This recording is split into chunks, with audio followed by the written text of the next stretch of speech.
basically couldn't wait to try it out. Went down to Vintage King LA.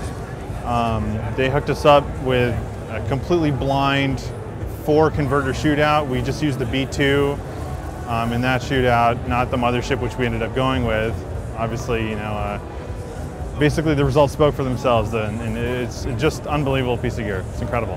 When Richard's either producing a band, when we're working on one of his film scores, or when we have a client coming into the studio, honestly, nobody has ever said anything but positive things about the coloration, about the transformers, about the width that the B80 provides us. You know, it's literally been nothing short of amazing.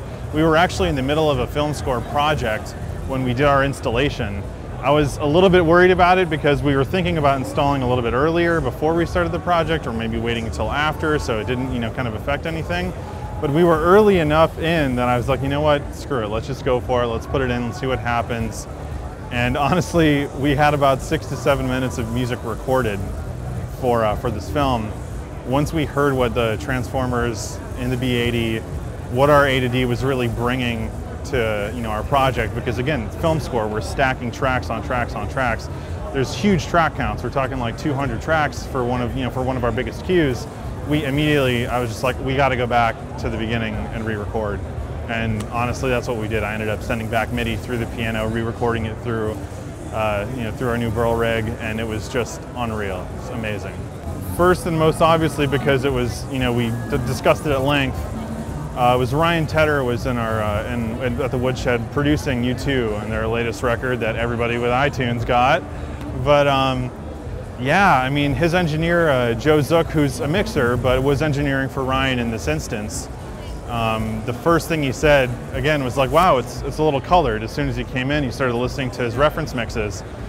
And, you know, at first it was a little bit like, okay, I wasn't expecting a colored sound. He asked me what our converters were. I said, you know, we have a Burl B80 in the basement in our little machine room down there. And he, you know, he said, okay, well, give me a minute, let me listen to it. Warmed up to it.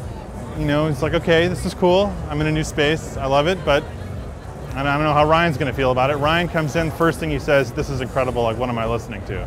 So, and obviously, you know, I gave Burl the pitch there. So, our most recent clientele, we've had Kanye West, we've had Lorde, we've had Jessie J, we've had U2, RZA, Barbra Streisand. Every single person has commented in some way on how amazing things sound in the studio, and kind of goes part and parcel with, you know, Woodshed Recording as a whole. So Burl being in the Woodshed seems, at least to me, and kind of perfect in a lot of ways.